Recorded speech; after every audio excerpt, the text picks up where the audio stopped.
конечно, вещи. Еще прилипли, скорее всего.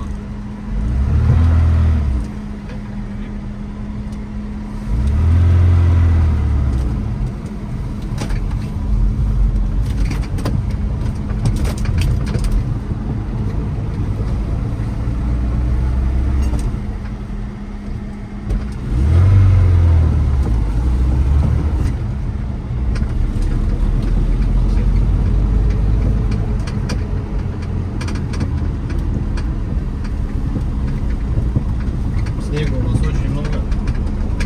Сейчас будем испытывать лифт-комплект подвески Нива плюс 5 сантиметров. Проект Нивы начинается. Пока что она вся ушатана. Скоро будет нормально. Я надеюсь.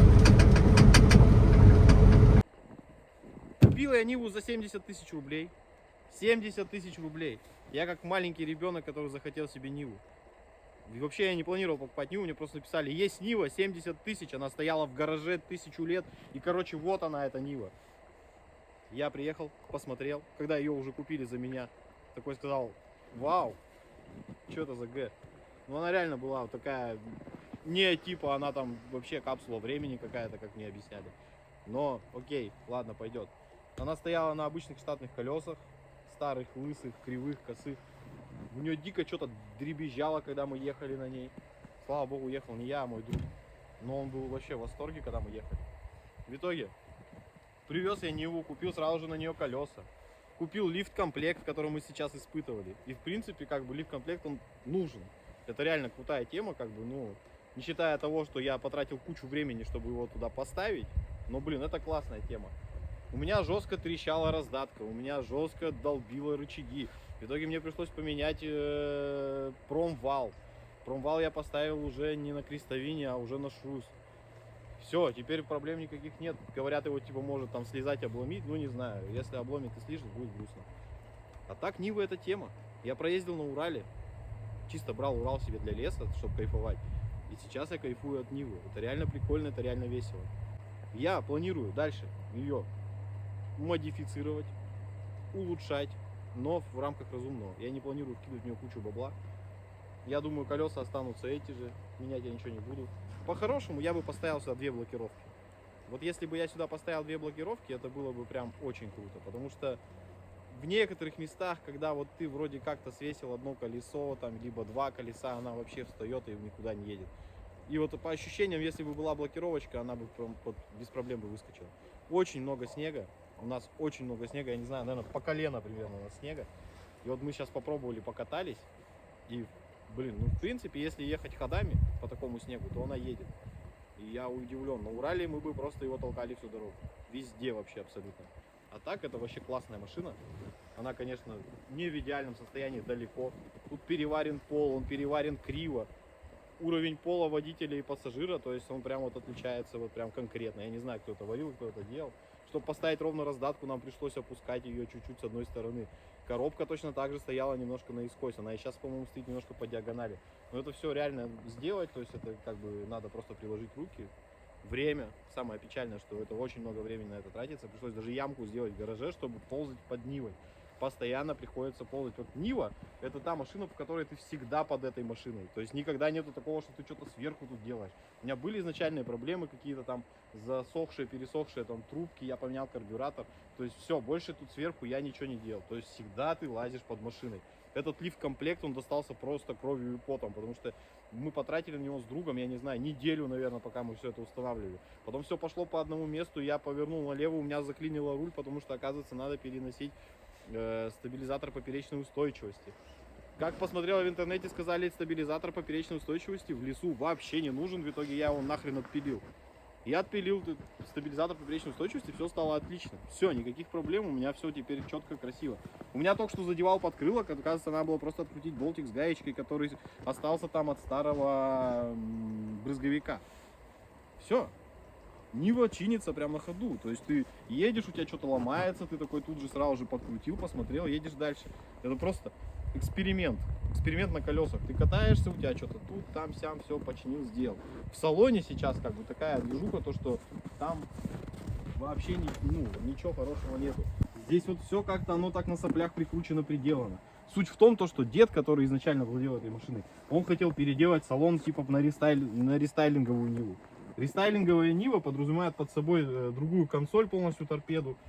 Да и все, наверное, в принципе. Да, другая приборка и так далее. Он в итоге стояла новая уже торпеда, но при этом стояли все старые приборы. Мне пришлось, я сначала думал, ну сейчас я куплю старые приборы, новые приборы нового образца, поставлю их сюда, и у меня все будет классно и замечательно. Найти приборку, я не знаю, так на Ниву, это просто какой-то квест. Короче, в итоге я приборку не нашел, и я сказал этому деду, то, что давай-ка мне лучше старую торпеду обратно, и я поставлю все как она есть. Сейчас здесь нет ремней безопасности, здесь нет еще кучи всякой мелочевки по пластику. Но я думаю, это со временем сделается, все и будет замечательно. Также, кстати, немаловажный момент, машина на учете. Я не знаю, сами напишите в комментариях, как думаете, нормальная эта цена для Нивы или нет. Вот Нива за 70 тысяч, 83 год, она не гнилая, она переварена. То есть там нет каких-то прям серьезных таких моментов, которые, ну, типа, надо делать по кузовщине. У нее было небольшое ДТП в крыло вот здесь. Крыло это Менина. Вот, но при этом, то есть я ее взял за 70 тысяч. Я вот просто даже честно не могу сказать, это нормальная цена, это ненормальная цена. Вот. Ну, в общем, краткий обзор на Ниву я рассказал. Сейчас мы покатаемся, точнее мы уже покатались, и покажем, что она может, в принципе, по снегу, который примерно по колено, а где-то даже, наверное, выше, а где-то меньше. Но, в принципе, Нива реально едет, и Нива везет, и просто вот для того, чтобы ездить на рыбалку, кайфовать, просто там с друзьями, там с детьми, съездить, прокатиться по лесу, получить какие-то положительные эмоции, это прям топ. Это топ. За 70 тысяч рублей, ну, грубо говоря, окей, 20 тысяч я в нее вкинул, примерно, может чуть побольше, но там за 90 тысяч рублей это прям реально топ. Это прям то, что вообще без проблем везде проедет. Летом мы катались по грязи, там, по всяким говнам и так далее, то есть это вообще все классно. Она везде проезжает, везде без проблем. То есть тут два колеса всегда у тебя гребут, и все, и ты везде едешь. Колеса злые. Ну, мне кажется, это злые колеса. По сравнению с тем, что было, это реально зло. Она и на штатных колесах мы ездили по грязи везде, она зацепляется. Как-никак у нее получается выехать из всякого там печальных ситуаций. Но с такими колесами я ездил вообще на уверенно. То есть никаких проблем. Поехали кататься. Суть нашего выезда — проверить подвеску на Ниве. Лифт, нужен он или нет. Вот, оператор, пожалуйста, снимите. Рычаги у нас стоят домиком, плюс 5 сантиметров, куча снега. Я вот сейчас смотрю, такое ощущение, что даже нет каких-то грузов. На самом деле, хотя она очень высокая. Наша задача сейчас преодолеть импровизированное препятствие, которое мы сейчас сами сделаем.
присели.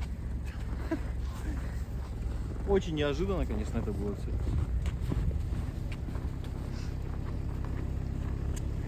Вот сними, получается, снега вообще просто нереально. И лифт даже не помог. Она толкает за собой весь снег. Как не пробуешь, как уезжать?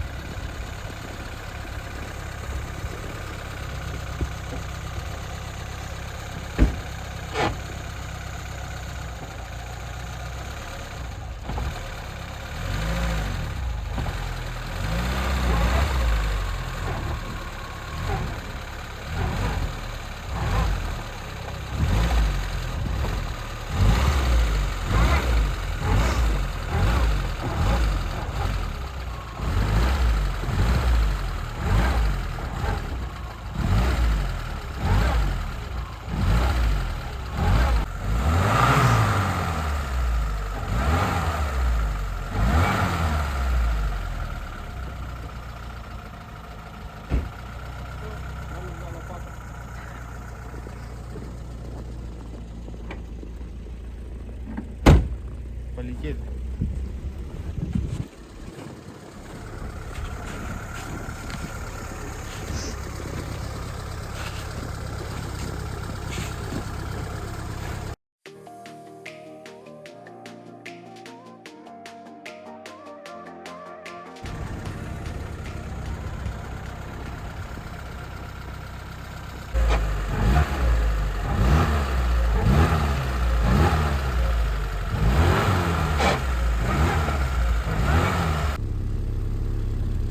Вот этот снег. Там его очень много.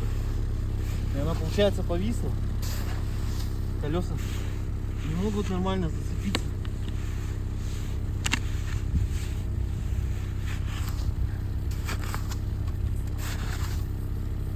Нужны блокировки.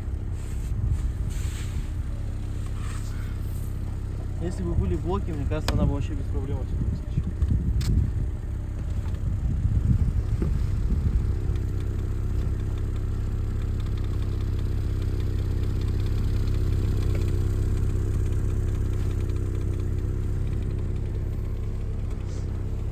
Хорошо, что есть лопата. Фух. Без лопаты буду сейчас с тобой руками копать. Пробуй.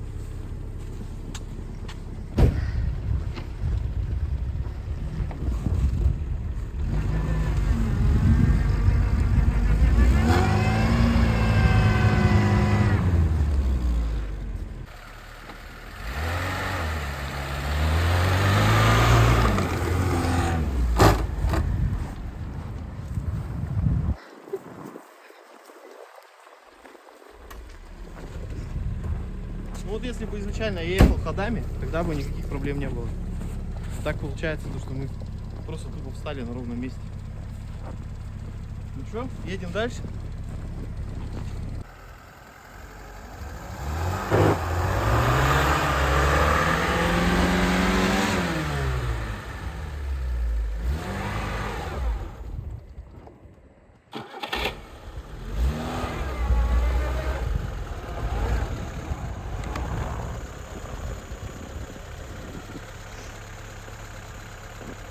Немножко не удался. Но мы же настойчивы.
По-хорошему, конечно, и вообще сегодня перевернуть для контента.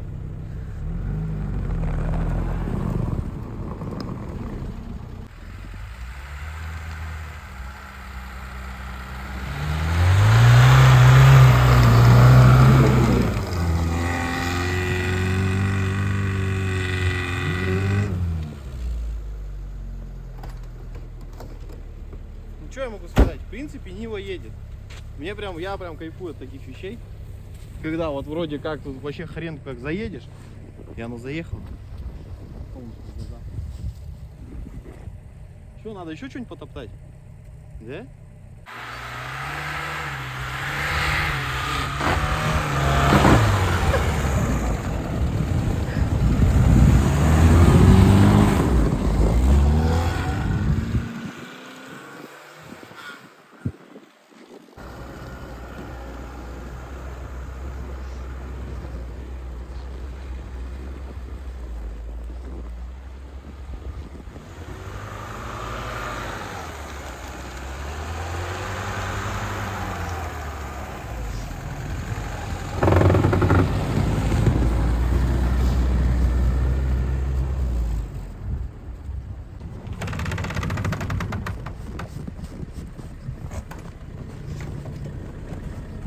Я думаю, всем будет интересно, что за звук, когда я поворачиваю.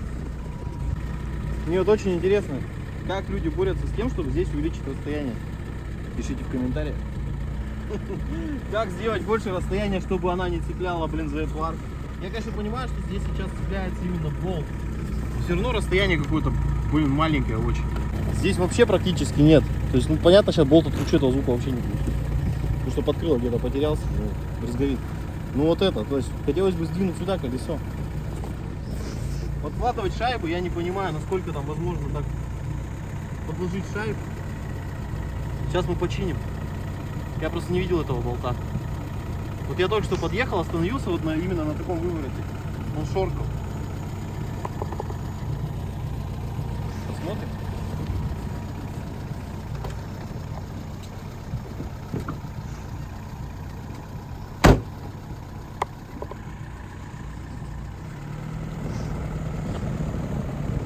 Починил.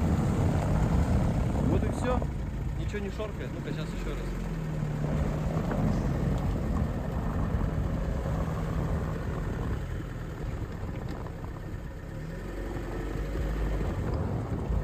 Вот он, полный вывод. Ничего не шоркает. Раньше не мог я этого сделать. Не, ну все равно. Расстояние все-таки хочется больше сюда сдвинуть колесо. Я так понимаю, подкладывать шайбы, но я не знаю, насколько это можно подложить. С этой стороны примерно подобная ситуация. Она может быть чуть получше, но все равно хочется сдвинуть колесо сюда. Очень много проблем было, когда я устанавливал этот комплект. Я потом даже отчасти пожалел, что я его стал устанавливать. Но сейчас пока катаюсь, не пожалел.